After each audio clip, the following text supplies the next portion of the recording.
Nous sommes avec monsieur Adrien Remy, attaché de presse et chargé de communication de HVM Racing.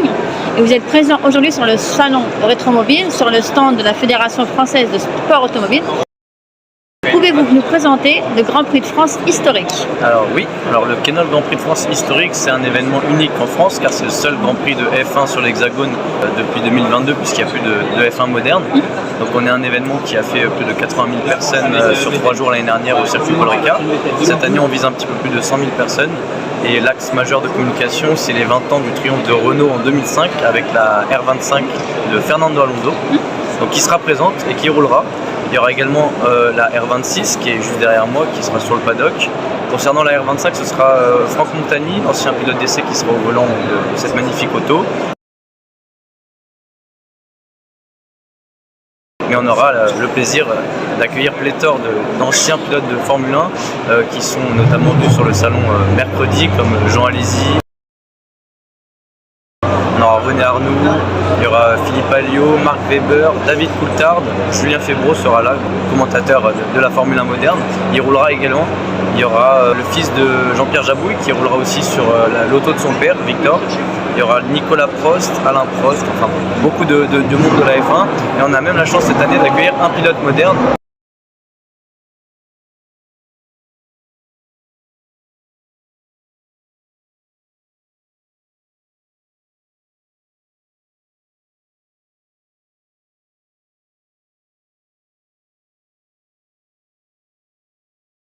J'ai entendu dire qu'il y aurait aussi Adrien Newey qui serait présent. Il y aura Adrien Newey qui sera présent, qui roulera sur la première F1 qu'il a dessinée. Il y aura également Zak Brown qui sera là, le DG de McLaren F1, qui sera là et qui roulera lui chez les Masters Groupe C. Il n'y a pas que de la monoplace au Grand Prix de France historique, c'est certes l'axe majeur, mais il y a également de l'endurance avec les Masters et une course des 200 km organisée par HVM Racing où vous pourrez voir de belles Porsche, de beaux protos, tout ça donc, au sein de l'événement. Je vois que c'est du 25 au 27 avril. Comme une course classique de Formule 1, c'est sur 3 jours. Alors tout à fait, c'est sur 3 jours. Il y a les essais qui sont le vendredi. Il y aura également des parades. Le samedi est réservé aux quelques essais qualificatifs, mais beaucoup de courses. En fait, les courses sprint, il y a une course 1 le samedi, une course 2 le dimanche. Et il y aura une course d'endurance le samedi qui n'y aura pas le dimanche. Donc c'est un programme similaire sans trop l'être à la Formule 1 puisque là les courses sont dupliquées à chaque fois, une le samedi, une le dimanche, hormis l'endurance. Comment est née l'idée de ce projet? Parce que là c'est la 7e édition en 2025. C'est ça, c'est la 7e édition. Le projet est né donc de mon patron, Laurent Valéry Masson, qui voulait créer un événement premium et majeur en France. Les premières éditions ont été à Manicourt. Ça a été un petit peu compliqué, même avec la météo et Manicourt, c'est vrai que c'est très très grand. Le circuit Paul Ricard s'y prête un petit peu mieux, c'est dans le sud.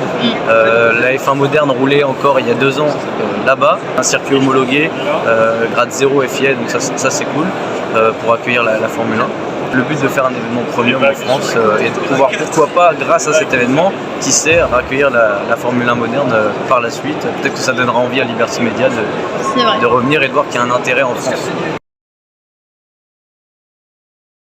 Jean Alesi est donc l'ambassadeur de cette édition. Sur quel modèle il roulera? Jean Alesi roulera sur la Ferrari avec laquelle il a gagné son unique course au Grand Prix du Canada en 1995, qu'il aura l'occasion de rouler lors des parades célébrités et du show Ferrari. Et les autres pilotes, vous savez déjà sur quelle monoplace? David Coulthard reprendra le volant d'une ancienne F3000 qu'il avait déjà piloté auparavant. Alain Prost, on ne sait pas encore. Son fils roulera celle de son père, la Renault RS10, qui sera d'ailleurs pilotée le samedi par René Arnoux. Franck Montagny donc roulera la R25.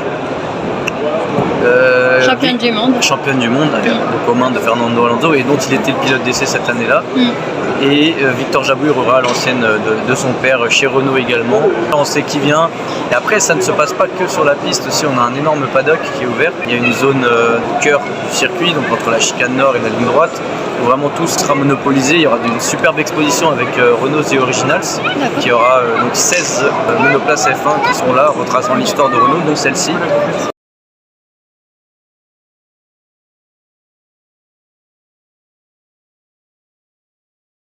Il y aura également une zone de l'autre côté avec les clubs auto, avec plus de 300 voitures de prestige qui seront là, des expositions aussi retraçant toute l'histoire de la Formule 1. Il y aura de nombreux exposants, des simulateurs, vraiment un paddock ultra vivant. Et le samedi soir, il y aura même un feu d'artifice pour clôturer cette magnifique journée. Un très beau week-end de Formule 1. Très beau week-end. En plus, il devrait y avoir beaucoup de monde cette année. Donc ça va être très cool. Comme Julien Febvre participera, est-ce que Canal+ retransmettra l'événement? Alors non, Canal+ ne retransmettra pas l'événement, en tout cas pas cette année. Ce ne sera pas retransmis à la télévision. Ce sera retransmis en live sur YouTube, sur la chaîne HVM Racing et Circuit Paul Ricard en même temps. On sera sur le même live qui sera diffusé sur les deux. Mais c'est vrai que l'équipe Canal+ sera quasiment complète puisque Julien Febvre vient, Franck Montagny vient et Adrien Tambay devrait venir aussi. Jean Alési est là, consultant Canal+, Franck Montagny. Donc, en tout cas, c'est déjà très bien que vous soyez retransmis en streaming direct sur YouTube. C'est dans l'air du temps et puis ça permet d'engranger beaucoup plus de monde et beaucoup de jeunes aussi, ce qui est important. Au niveau des pilotes, ces champions, parce que c'est quand même des beaux champions, des beaux noms du patrimoine historique de la Formule 1 et français. Quel est leur ressenti sur cet événement? Quelle émotion prédomine? Là, je vais vous parler du coup des éditions précédentes, puisqu'on n'a pas de retour sur cette année évidemment, mais des personnes comme Jean Alési ou René Arnoux qui sont là vraiment quasiment à toutes les éditions. Jean était là à toutes les éditions, René en a fait pas mal. Ils adorent en fait cette proximité avec le public, parce que nous, notre cœur de cible, c'est vraiment que le public qui vient peut approcher les autos comme elles sont là, super proches. Le paddock est ouvert, c'est vraiment très convivial. Les célébrités sont au maximum présentes pour les spectateurs et ça c'est très sympa aussi. Et je sais que par exemple Alain Prost l'année dernière était super content d'avoir vu l'accueil du public, puisque l'année dernière notre axe c'était la célébration des 30 ans de la mort de Senna avec un hommage d'Alain Prost qui avait roulé dans l'ancienne McLaren de Senna. Et c'est vrai qu'il y avait une communion entre le public et les célébrités et c'est ce qui ressort le plus et c'est pour ça aussi qu'on arrive à attirer autant de célébrités, c'est qu'elles aiment beaucoup cette proximité avec le public. C'est un peu l'ambiance que nous retrouvons en NASCAR ou en IndyCar. C'est différent. Pour le côté où le public peut avoir accès aux pilotes. Ah oui, pour le côté paddock ouvert, oui, totalement. Ça, je trouve que c'est important. On le voit très bien sur votre stand de la FFSA, où il y a un bel engouement populaire, petit et grand de tout âge. Exactement. C'est beau. Hein. C'est ça qu'on attire. On attire des familles aussi bien, donc, comme vous l'avez dit, de tout âge. Et ça, c'est qui est très bien, parce que c'est l'héritage de la Formule 1 qu'on célèbre. Donc il y a des personnes qui ont vu toutes ces autos à la télé et qui sont très contents de les voir, mais il y a aussi les beaucoup plus jeunes qui viennent et qui découvrent donc l'histoire de la Formule 1. Et c'est ça qui est très beau à travers cet événement.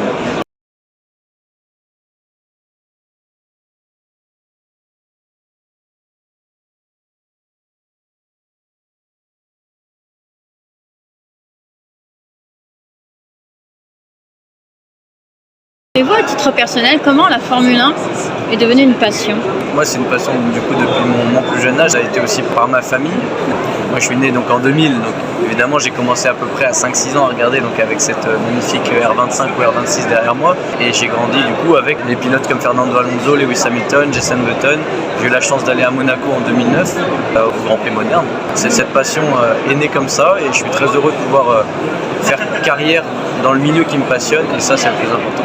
Votre structure HVM est aussi très impliquée dans le sport automobile, où vous co-organisez beaucoup d'événements. Alors, on co-organise le Grand Prix de France historique avec la Fédération française du sport automobile et le circuit Paul Ricard. Cependant, le championnat de France historique tour, donc le championnat de France historique des circuits, on est le seul organisateur. C'est un championnat de France qui est déposé à la FFSA en 5 manches en France. Et on a aussi d'autres événements, la F2, F3 Inter-Series qui là roule à l'étranger et un événement à Dijon qui s'appelle le Dijon Motors Cup où là aussi il y a des Formule 1 qui roulent et cet événement mélange à la fois le moderne et l'historique. Et on a également un événement à Manicourt où là on est en cohabitation avec le Grand Prix de camion et la Formule 1 et l'endurance. C'est vraiment un chouette week-end aussi. Ah, c'est un trio atypique. C'est vrai qu'HVM Racing fait beaucoup d'événements et de choses pour le sport automobile en France, surtout l'historique. Mais notre main event, c'est le Grand Prix de France historique. Qui a lieu du 25 au 27 avril sur le circuit Paul Ricard. Et justement, quelles sont vos ambitions pour l'avenir? Alors, nos ambitions cette année, c'est de dépasser les 100 000 personnes en public. Donc, on était à 82 000 l'année dernière. Et les ambitions à terme, c'est de devenir l'événement le plus important en France, en tout cas en sport automobile. Si on enlève les 24 heures du Mans, évidemment, parce que là, c'est un autre marché. Là. Comme je vous dis, à montrer l'intérêt du public pour la Formule 1 et d'avoir à terme la possibilité d'avoir à la fois un Grand Prix moderne en France et le Grand Prix de France historique qui devient une institution à la tête des gens. Et c'est vraiment ce qu'on espère. Petit aparté, vous êtes passionné de Formule 1. Et là, d'être assis sur le pneu de la monoplace de Fernando Alonso, qu'est-ce que ça vous procure? C'est vrai que c'est assez particulier. En plus, c'est pas un choker, hein, elle a vraiment roulé. Donc c'est plutôt cool, je dois l'admettre. Surtout que Fernando Alonso, c'est un de mes pilotes préférés. Comme je vous ai dit, j'ai grandi avec. Il roule encore, donc je trouve ça génial de pouvoir la toucher, l'approcher d'aussi près et de voir rouler la R25. Ça va être un beau moment au C'est vrai.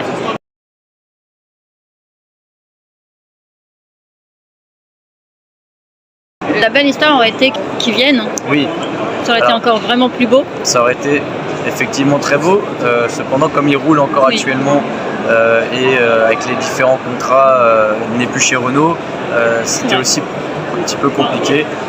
Après, on n'exclut pas, pourquoi pas, que dans les futures éditions, des pilotes comme Fernando Alonso puissent venir. Et je vous le rappelle, on aura quand même un pilote moderne. Oui, c'est vrai. Il y a une belle surprise qui nous attend. Que pouvons-nous vous souhaiter pour l'avenir? À titre perso ou... Pour vous et votre entreprise. Alors, ce que vous pouvez nous souhaiter pour l'avenir, c'est que déjà, à court terme, il fasse grand beau le 25, 26 et 27 avril au Circuit Paul Ricard pour qu'on puisse profiter pleinement de cet événement qui sera magnifique. Et cet événement continue sur cette lancée, on continue cette ascension et devenir vraiment de plus en plus premium et de plus en plus important dans le monde du sport auto français. C'est vraiment ce qu'on peut souhaiter de mieux à HVM Racing. Je vous remercie grandement, cher Adrien Remy, pour cette très belle interview. Merci beaucoup.